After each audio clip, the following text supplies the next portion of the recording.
ਵਿਰੋਧੀਆਂ ਕੋਲੋਂ ਹਿਸਾਬ ਮੰਗਣ ਵਾਲੇ ਮੁੱਖ ਮੰਤਰੀ ਪੰਜਾਬ ਭਗਵੰਤ ਮਾਨ ਦੇ ਕੋਲੋਂ ਪੰਜਾਬ ਦੇ ਰਾਜਪਾਲ ਬਨਵਾਰੀ ਲਾਲ ਪੁਰੋਹਿਤ ਨੇ ਹਿਸਾਬ ਮੰਗਿਆ। करीब 2 साल के अपने कार्यकाल दौरान पंजाब की मान सरकार ने 50,000 करोड़ रुपए का कर्जा लिया है। इस बारे चिट्ठी लिखदे होया पंजाब के राज्यपाल बनवारी लाल पुरोहित ने कहा है कि पंजाब की मान सरकार दसे कि उन्होंने वालों ये जो 50,000 करोड़ रुपए का कर्जा लिया है वो कित्थे खर्च किया गया। उत्थे ही राज्यपाल की चिट्ठी के सामने आने तो बाद हुण मान सरकार विरोधियों के निशाने ते आ गई है। श्रोमणी अकाली दल के प्रधान सुखबीर सिंह बादल अज मोगा दे विच वर्करां दे नाल मीटिंग करन पहुंचे, जिथे उन्होंने मान सरकार नूं घेरिया ते कहा है कि मुख मंत्री भगवंत मान नूं दसना चाहिए है कि उन्हां दे वल्लों ये पैसा कित्थे खर्च किया गया। ਜਿਹੜੀ ਹਾਲਾਤ ਅੱਜ ਪੰਜਾਬ ਦੀ ਬਣ ਗਈ, 50,000 ਕਰੋੜ ਰੁਪਏ ਦਾ ਕਰਜ਼ਾ ਗਵਰਨਰ ਸਾਹਿਬ ਨੇ ਭਗਵੰਤ ਮਾਨ ਨੇ ਲੈ ਲਿਆ। 50,000 ਕਰੋੜ, ਜੇ 50,000 ਕਰੋੜ ਦਾ ਕਰਜ਼ਾ ਲਿੱਤਾ ਕੋਈ ਦਿਖਾ ਤਾਂ ਦਿੰਦਾ ਕਿਹੜੀ ਸੜਕ ਬਣਾਈ ਆ, ਕੋਈ ਸਕੂਲ ਬਣਾਇਆ, ਕੋਈ ਹਸਪਤਾਲ ਬਣਾਇਆ ਜਾਂ ਕੁਛ ਨਹੀਂ, ਕੱਲਾ ਆਪਣੇ ਤੇ ਖਰਚੀ ਜਾਂਦਾ। 750 ਕਰੋੜ ਤਾਂ ਕੱਲੇ ਇਸ਼ਤਿਹਾਰਾਂ ਤੇ ਲਾਇਆ। ਅੱਜ मैं सारे बॉर्डर के पिंडों मैं उधर भी जाके आया, हले तक मुआवजा नहीं आया, पिछली कणक का भी नहीं आया। अज मैं महाराज सी, उत्थे मेरे को किसान मिले, वो कहते पिछली कणक साड़ी तबाह हुई सी, तो भगवंत मान महाराज च आके ऐलान करके गया सी मैं 15 दिनों मुआवजा दे दूंगा। अज देखो किन्ने महीने हो गए। उत्थे इस तो पहला इस मुद्दे के उपर भाजपा वालों भी पंजाब की मान सरकार नूं घेरिया गया सी। भाजपा दे वालों एक पोस्टर जारी किया गया सी ते कहा गया सी कि जिस रफ्तार दे नाल पंजाब दी मान सरकार कर्जा चुक रही है, उस हिसाब दे नाल पंजाब दे विच मुख मंत्री भगवंत मान बादशाह बर्बादी साबित होणगे। 12,000 करोड़ रुपए का कर्जा हर एक व्यक्ति के ऊपर, जो बच्चा आज पैदा हुआ है उसके ऊपर भी 12,000 रुपया। और आप ये मान के चलिए कि जो परिवार जिसमें 4 मियाँ बीबी 2 बच्चे हैं, उसके ऊपर हर साल का आप मान के करीबन 50,000 रुपए का कर्जा हर व्यक्ति के ऊपर, बच्चे के ऊपर, बुजुर्ग के ऊपर 50,000 रुपए का कर्जा इसने चढ़ा दिया। और उसके एवज में लोगों को भरमाने के लिए आम आदमी पार्टी की सरकार क्या कर रही है कि हम आपको ये 1,000 रुपए महीने की कोई चीज मुफ्त देना चाहते हैं, 1,000 रुपए महीने का देना चाहते हैं। तो एक परिवार में 1,000 रुपया जाएगा, जबकि परिवार के नाम पे 50,000 रुपया कर्जा पंजाब सरकार ने उठाया है। एक तरफ से लोगों की जेब में से पैसा सरकार निकाल रही है, और एक लॉलीपॉप जिसे मोदी जी ने सही मायने में रेवड़ी कहा था, वो रेवड़ी के तौर पे 1,000 रुपया 12,000 रुपये साल में दे देगी, 50,000 रुपया उसी आदमी के नाम पे, क्योंकि ये पैसा पंजाब सरकार उठा रही है, भगवंत मान जी नहीं उठा रहे। पेमेंट कौन करेगा? इन लोगों के, पंजाब के लोगों के बच्चे आने वाले भविष्य में पेमेंट करेंगे ब्याज के साथ। परंतु आज पंजाब को कंगाली के कगार पे ले जाने की पूरी कोशिश ये सरकार कर रही है। और मुझे सबसे बड़ी चिंता इस बात की है कि ये जो पैसा, अब ये जो 12,000 करोड़ रुपया इन्होंने 4 महीने के अंदर 120 दिनों में लिया है, इसमें से सिर्फ और सिर्फ 900 करोड़ रुपया पंजाब की डेवलपमेंट पे इस्तेमाल किया गया। उत्थे इस मुद्दे के उपर कांग्रेस के भुलत्तो विधायक सुखपाल सिंह खैरा ते कांग्रेस के दिग्गज लीडर नवजोत सिंह सिद्धू ने भी सवाल चुके सन। सिद्धू ते खैरा का कहना है कि पंजाब नूं रंगला बनाउण दीआं गल्लां करन वाले मुख मंत्री भगवंत मान पंजाब नूं कंगला बनाउण दे विच लगे होए ने। It is the greed of the Punjab politician and a system which has destroyed Punjab. वो सिस्टम को बदलने आई थी आम आदमी पार्टी, और सिस्टम का हिस्सा भी बन गई, मैनेजर इन चीफ भी बन गई, सरगना भी बन गई। ये बदलाव हुआ है कि जिसे बदलने आए थे उसके चेयरपर्सन बन के पैटर्नेज देने लग गए उसको। ये जो सवाल पूछा है वो इसलिए भी अहम है कि भाई अकाली दल के कार्यकाल में 15,000 करोड़ रुपया कर्जा लिया जाता था एक साल। वो 2007 में आए, मैं हिस्सा था, 2007 से 17 तक 10 साल, तब 30,000 करोड़ कर्जा था, 1,80,000 हो गया, 1.5 लाख करोड़ रुपया 10 साल में चढ़ाया, मतलब हर साल 15,000। फिर कांग्रेस की सरकार आई, 1 लाख करोड़ 5 साल में, मतलब हर साल 20,000 करोड़ 5 साल में, ठीक है। अब ये आए हैं हर साल 35,000 करोड़। बचने की जगह नहीं है, इररिपेरेबल लॉस।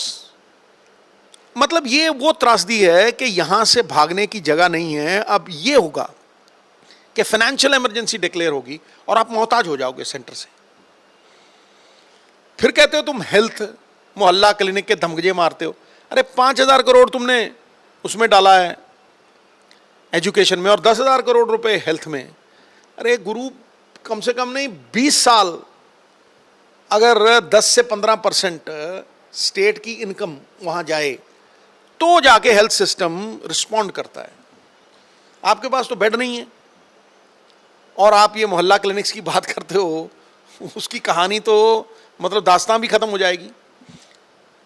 एक ही सवाल है हर पंजाबी के मन में कि ये जो कर्जा जो पंजाब सरकार लेती है, हमें क्या चिंता है, ये तो इन्होंने ही वापस करना है। वापस भी पंजाब के लोगों ने ही करना है, क्योंकि जो इनडायरेक्ट टैक्सेस हैं, डायरेक्ट टैक्सेस पंजाब में अमीर आदमी देता है, सेल्स टैक्स देता है, इनकम टैक्स देता है करीब 400 करोड़, और इनडायरेक्ट टैक्स 70,000 करोड़ रुपया। पेट्रोल डीजल पे टैक्स, नमक पे टैक्स, चाय पे टैक्स, ये जो गैस का सिलेंडर है इस पे टैक्स। कौन सी चीज़ है जिस पे टैक्स नहीं है भाई, समझे?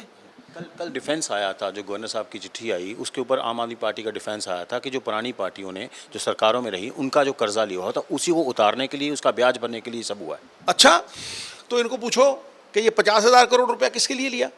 फ्री बिजली देने के लिए? भाई तुमने ये कहा था अपने एजेंडा में जब तुम लोगों के पास झूठ बेचने गए थे, जब तुमने लोगों को बेवकूफ बनाने के लिए ये व्यूज रचना रची थी, तब तुमने ये कहा था कि हम आपको फ्री देंगे कर्जा लेके। तुमने तो कहा था, तुम तो दमगजे मारते थे कि हम 30-40 हजार करोड़ की स्टेट की इनकम बढ़ाएंगे, माफिया खत्म कर देंगे, माफिया खत्म करके 30-40 हजार करोड़ सेंटर की सरकार में, जो नवजोत सिद्धू कहा करता है, सेंटर को दे के उसको डबल कर लेंगे।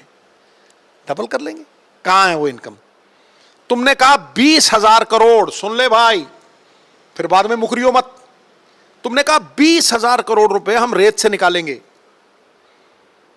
तुम्हारे सुप्रीमो ने। फिर तुमने कहा कि 30,000 करोड़ हम बजट से ही बचा लेंगे, 55,000 करोड़। 55,000 करोड़ की इनकम होगी पहले साल पंजाब, और पहले साल ही तुम ये ठोक के 70,000 करोड़ रुपए का कर्जा ले रहे हो, 36,000 करोड़ रुपया पर साल उसके ऊपर सूद दे रहे हो। अरे चलने की ताकत नहीं, नाम मजबूत खान, पल्ले फूटी कौड़ी नहीं, नाम करोड़ी मल। शर्म करो यार।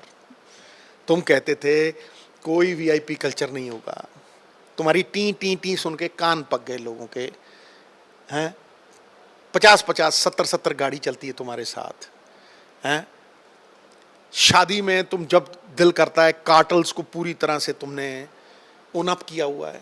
ये कार्टल तुम्हारी छत्र छाया में चलते हैं। लोगों से तुम 67,000 70,000 करोड़ के इनडायरेक्ट टैक्सेस ले रहे हो। हैं तुम कहते थे चोरी रोकोगे, तुम चोरों के सरगना हो गए हो। केबल आज भी वही मोनोपोली वाला आदमी चला रहा है, उसने गिरवी रख रखा है 20-30 हजार जो एजेंट्स हैं गलियों मोहल्लों में, जो केबल एजेंट्स हैं, उनको गिरवी रख रखा है कॉन्ट्रैक्ट साइन करके। कोई शराब, कोई वो जहर पी के जेलों में कोर्टों में मर रहा है। मैं आपको कोर्ट का उदाहरण दे रहा हूँ। कोर्ट में एक आदमी जहर पी के इस आदमी ने, जो पिछली सरकारों के साथ मिला हुआ था, इसने हमारा बेड़ा गर्क कर दिया। कितने लोगों ने उसकी शिकायत की, लेकिन तुमने वो बोर्ड नहीं बनाया जिसमें तुम कंपटीशन क्रिएट करते, मोनोपोली तोड़ते और केबल 400 से 200 पे आ जाती। तुम रेत की बात किया करते थे, तुम कहते थे कि आम आदमी को 1,000-1,500 में रेत देंगे। आज 15,000 की ट्रॉली है। कौन खा रहा है ये पैसे? जो बाहर से ट्रक आते हैं उस पर गुंडा टैक्स लग रहा है 5 से 7,000 रुपए। किसके पास जा रहे हैं वो? 3,000 थी, माफ करना, 3 सैकड़ा रेत 3,000 रुपए की थी जब कैप्टन सरकार गिरी है। आज 15,000 है। कितने जमा कराए तुमने? तुम 20,000 करोड़ रुपए की बात करते थे पहले 6 महीनों में। 6 महीने तो छोड़ो, पहले दिन। और वो हरा पेन कहाँ गया? 36,000 लोग पक्के करने थे, 1,100 रुपए औरतों को कहाँ गए? इसीलिए लिमिट काटी आरबीआई ने। आरबीआई ने पंजाब की लिमिट काट दी। उन्होंने कहा कि ये गलत कर्जा ले रहे हो तुम, ये अगली पीढ़ी के लिए बहुत खतरनाक है, तुम वापस नहीं कर सकते हो, इसलिए लिमिट काट दी। नहीं तो तुम और 20-30 हजार करोड़ रुपए का कर्जा लेके कहते लो जी ये भी ले लो 1100